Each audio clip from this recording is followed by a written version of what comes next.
أعوذ بالله من الشيطان الرجيم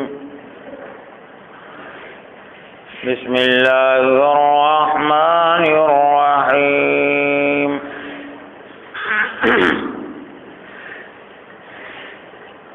وَإِذْ نَجَّيْنَاكُمْ مِنْ آلِ فِرْعَوْنَ يَصُومُونَكُمْ سُوءَ الْعَذَابِ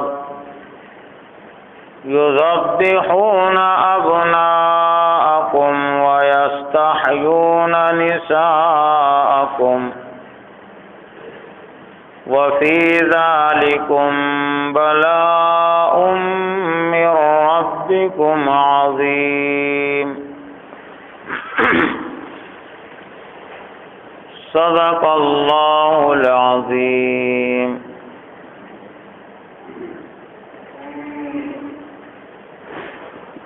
یہ سورہ بقرہ کی ایک آیت نمبر 49 ہے۔ اس ایک آیت میں بنی اسرائیل کے ایک طرح سے ایک دور کی طرف اشارہ ہے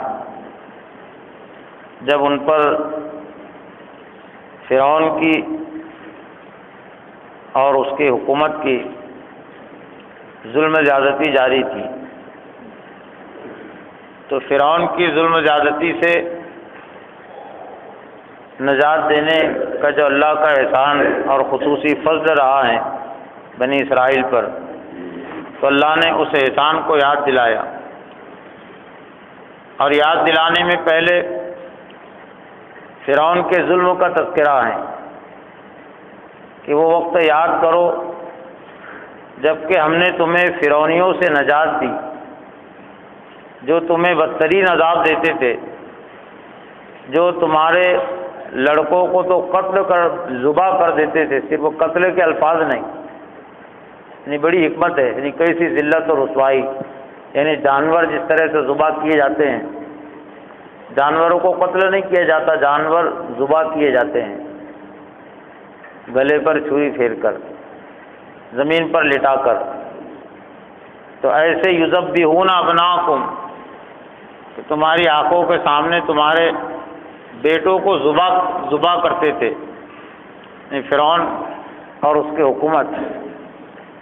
وَيَسْتَحْيُونَ نِسَاءَكُمْ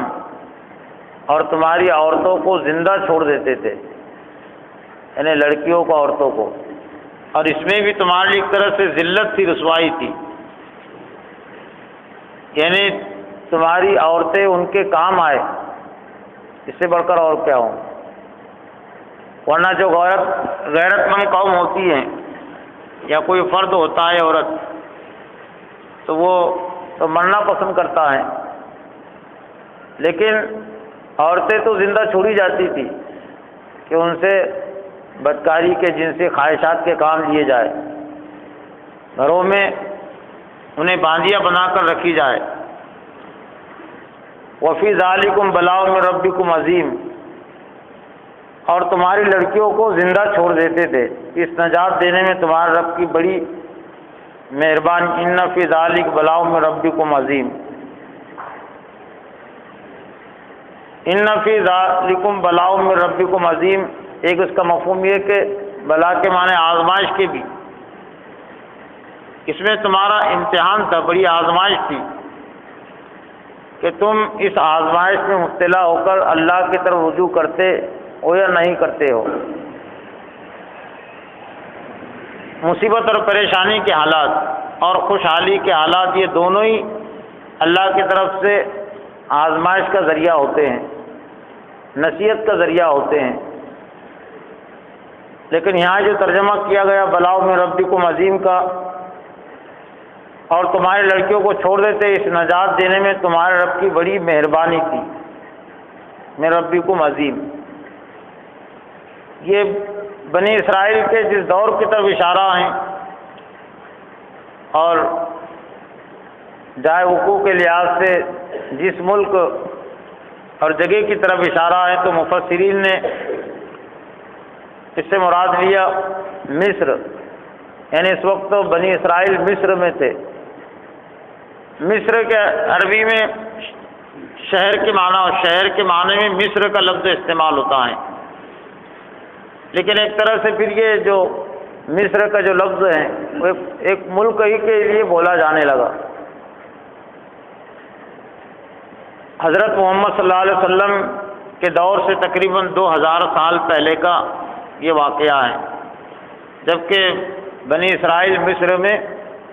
آباد تھے. اس سے پہلے جہاں سے بنی اسرائیل کا یہ سلسلہ شروع ہوتا ہے، حضرت یعقوب علیہ السلام کا زمانہ، تو یہ 400 ساڑھے 400 سال پہلے کا ایک طرح سے یہ ہے. ہوا یہ کہ حضرت یوسف علیہ السلام کو ایک طرح سے مصر میں اقتدار بھی نصیب ہو گیا. پہلے تو یہی، اور اسی واقعے میں حضرت یوسف علیہ السلام کے واقعے میں بنی اسرائیل ایک طرح سے خاندان کی جو شروعات ہے. اگر کوئی یہ کہتا ہے کہ خاندان کے کچھ اثرات ہوتے ہیں، کچھ اچھائیاں ہوتی ہے یا کچھ برائیاں ہوتی ہے، اور خاندانی اثرات آئندہ آنے والی نسل میں اولاد میں کچھ پائے جاتے ہیں، تو اگر اس کے لیے کئی خاندان کی برائیوں کے لیے جو نسل میں پروان چڑھتی ہے اس کے لیے اگر کوئی دلیل اور بنیاد اگر ہے، تو اپنا ایسا بنی اسرائیل کی تاریخ اس کے لیے ایک دلیل اور بنیاد ہے، بنیاد بنتی ہے. حالانکہ خاندانوں میں ایسے بھی ہوتے ہیں کہ بالکل اس کے اخلاق تو مخالف، کہ باپ اگر نافرمان ہے تو بیٹا خالص مسلم ہو سکتا ہے، کہ باپ اگر مخلص ہے تو بیٹا خالص ایک کافر بھی ہو سکتا ہے. لیکن عمومی حیثیت سے بات کہی جا رہی ہے کہ بنی اسرائیل کی جو عمومی تاریخ جہاں سے شروع ہوتی ہے، حضرت یعقوب علیہ السلام کے ذریعے سے، حضرت یعقوب علیہ السلام کے جو 12 بیٹے تھے،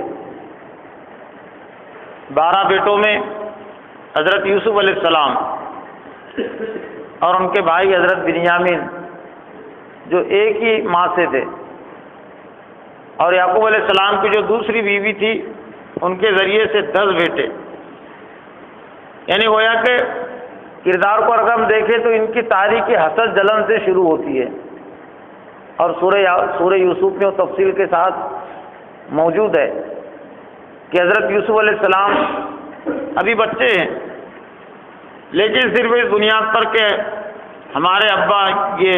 یعقوب یوسف علیہ السلام کو زیادہ چاہتے ہیں، تو اب اس کے لیے کیا کیا جائے. ہونا تو یہ چاہیے تھا کہ یوسف علیہ السلام اپنے باپ کے ساتھ اپنے سلوک طرز عمل کو یہ بھی اور زیادہ بہتر بناتے، تو باپ کی رضا خوشنودی انہیں بھی حاصل ہوتی. لیکن منصوبہ یہ بنایا کہ یوسف علیہ السلام کو قتل کر دیا جائے، پھر آپس میں مشورہ، کوئی زیادہ خراب کوئی کم خراب. تو بہرحال بات یہ ہوئی کہ ایک بہانے سے حضرت یعقوب علیہ السلام سے ان کو لے جایا جائے، اجازت دی جائے، اور جنگل میں لے جا کر کسی کنویں میں ڈال دیا جائے، تو وہ قتل کرنے کے سے بھی ہم بچ جائیں گے، لیکن ہمارا منصوبہ بھی پورا ہو جائے گا کہ چندیوں خود ہی وہ مر جائیں گے کنویں میں یا کوئی لے لے گا. بہرحال اس کی تفصیل تو حضرت وہ جب سورہ یوسف جب شروع ہوں گی وہاں آئیں گی. لیکن ایک طرح سے یہ سوچ اور کردار جو واضح ہوتا ہے وہ یہ کہ حسد اور جلن، اور شاید اس کے اثرات یہ بعد میں بھی باقی رہے. لیکن یوسف علیہ السلام کو پھر اللہ تعالیٰ نے یوسف علیہ السلام کی زندگی میں ایک طرح سے ان کو بتلا دیا، اور ان کو اپنے گناہ کا، اپنے خطا کا احساس بھی ہوا. یوسف علیہ السلام نے ان کو درگزر بھی کر دیا، یہ جانتے ہوئے بھی کہ انہوں نے میرے ساتھ یہ سلوک کیا تھا. پھر چونکہ حضرت یوسف علیہ السلام ایک طرح سے مصر کے حکمراں بنا دیے گئے تھے، تو وہ قید کے بعد پھر یہ بھی مصر میں آ کر رہنے لگے. تب صاحب اقتدار کے جو رشتہ دار ہوتے، جو قریبی افراد ہوتے، تو معاشرے میں بڑی ان کی عزت بھی ہوتی ہے کہ وزیر اعظم کا کوئی بھائی ہے، بادشاہ کا کوئی بھائی ہے، چاہے اس کے سوتیلے بھائی کیوں نہ ہو، ایک ان کے لیے معاشرے میں اعزاز کی چیز رہے گا. تو حضرت یوسف علیہ السلام کے ذریعے سے مصر میں ان کو تو ایک سیاسی حیثیت اور سیاسی اقتدار ان کو نصیب رہا، لیکن پھر ان کی طرف سے ظلم و زیادتیاں بعد میں ہونے لگی، تو پھر ایک طرح سے ایک قوم پرست تحریک مصر میں اٹھی، اور جنہوں نے کہا کہ یہ تو باہر کے لوگ ہیں جو ہم پر آ کر حکومت کرنے لگے ہیں، تو وہ قومی تحریک کے نتیجے میں پھر اس کے پیچھے دراصل ان کی ناانصافی اور ان کی ظلم زیادتی بھی تھی کہ جو حضرت یوسف علیہ السلام نے کام کیا تھا، یوسف علیہ السلام کا کردار تو وہ ہے کہ جس حکومت نے ان کو جیل میں ڈال دیا تھا غلط الزام لگا کر، مجرم بنا کر، وہ اس کے اتنے خیر خواہ تھے کہ جب بادشاہ نے خواب دیکھا اور خواب کی تعبیر میں یہ بات تھی کہ یہ ملک میں قید پڑنے والا ہے، انہوں نے کہا تھا کہ وہ قید میں لوگوں کو صحیح غذا پہنچانے کے لیے، آرام پہنچانے کے لیے بہتر یہ ہے کہ جو ایک سال بارش اچھی ہوگی، جو فصل آئے گی تو خوشوں میں رہنے دینا، اور یہی تعبیر بتلانے کی وجہ سے بادشاہ متاثر ہوا تھا اور حضرت یوسف کو اس نے رہا کرنے کا فیصلہ کیا، اور پھر یوسف علیہ السلام کے ایک طرف سے یوسف علیہ السلام کے حوالے کر دی مصر کی حکومت، اور پورے اقتدار کے یوسف علیہ السلام مالک ہو گئے۔ لیکن یہ ان کے جو بھائی تھے، پھر ان کی اولاد جو بڑی، جیسا انہوں نے حکومت کے نظام کو صحیح چلانا چاہیے تھا، یا جو معاشرے میں مصر میں ان کو عزت نصیب ہوئی تھی حضرت یوسف علیہ السلام کے کردار کے ذریعے سے، تو اس عزت کی انہوں نے ایک طرح سے ناقدری کی، یعنی ایک طرح سے ناجائز فائدہ اٹھایا۔ تو پھر انہی قومی تحریکات کے نتیجے میں پھر یہ بنی اسرائیل پر اس طرح کے حالات آئے، اور پھر 400 سال گزرنے کے بعد ان کی پھر یہ ذلت و رسوائی ہوئی۔ فرعون کا تذکرہ قرآن مجید میں ہے، بعض مفسرین نے کہا کہ یہ مصر کا جو بادشاہ ہوتا تھا اس کا اس کا لقب ہوتا تھا، اور کسی نے کہا کہ نام تو خیر نام ہو یا لقب ہو اس سے کوئی زیادہ فرق نہیں پڑتا۔ تو اے بنی اسرائیل یاد کرو میری نعمت کو، جہاں سے رکوع شروع ہوتا ہے وہیں سے ایک طرح سے براہ راست بنی اسرائیل سے کتاب ہے، یا بنی اسرائیل سب گویا کہ جتنی آیتیں ہیں اور جتنی باتیں کہی گئی تو ہر آیت اور ہر بات کے شروع میں وہ بنی اسرائیل کے خطاب کو بھی ہم کو ذہن میں رکھنا ہوگا کہ اس سے مخاطب ہے بنی اسرائیل، حالانکہ 2000 سال پہلے کہ وہ لوگ تھے جنہوں نے یہ کام کیا تھا اور اس ذلت اور رسوائی میں، لیکن چونکہ یہ تاریخ سے جڑے ہوئے تھے اور اپنے آبا اور اپنے اجداد پر، اپنے اسلاف پر انہیں فخر تھا، تو ماضی کے کردار اور ماضی کے غلط اعمال اور عقائد سے اگر کوئی اپنا تعلق اور رشتہ نہیں توڑتا ہے تو وہ بھی اسی طرح کا مجرم قرار پاتا ہے۔ تو اے بنی اسرائیل یاد کرو نجیناکم من آل فرعون، کہ ہم نے تم کو آل فرعون سے، صرف فرعون نہیں، آل فرعون سے مراد ہے پورے فرعون کے چاہنے والے، فرعون کا نظام، اس کی حکومت۔ آل فرعون سے مراد صرف فرعون اور اس کے اہل خانہ ہی نہیں بلکہ فرعون کے تمام پیروکار ہیں اور اس کا پورا نظام، جیسا کہ آگے اغرقنا فرعون آئے کہ ہم نے آل فرعون کو غرق کر دیا، یہ غرق ہونے والے فرعون کے گھر والے ہی نہیں تھے، اس کے فوجی اور دیگر پیروکار تھے۔ گویا قرآن میں آل متبین یعنی پیروکاروں کے معنی میں استعمال کیا ہے، اس کی تفصیلات اور بھی دوسری جگہوں پر آئیں گی، کہ ہم نے تمہیں آل فرعون سے نجات دی، یسومونکم سوء العذاب، یہ بہت برا عذاب تمہیں دیتے تھے،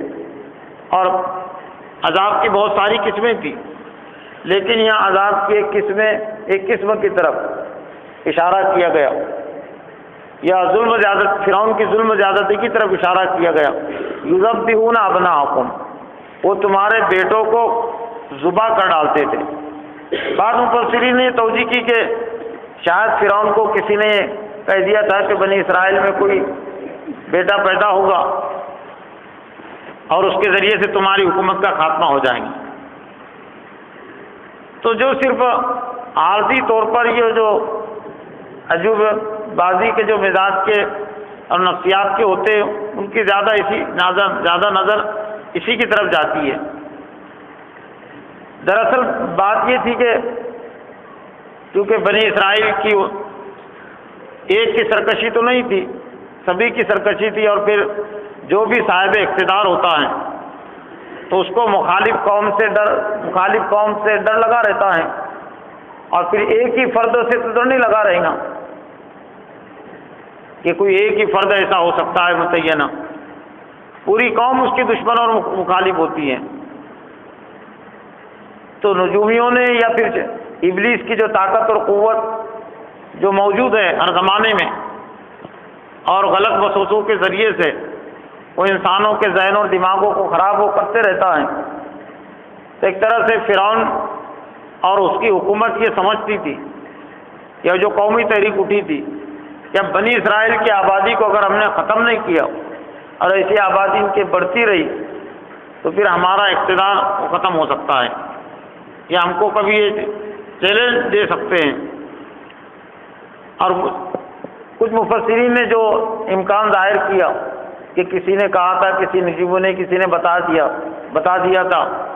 تو اس کا بھی اس کے امکان سے ہی ہو سکتا ہے، لیکن یہ کئی چیزیں ایک ساتھ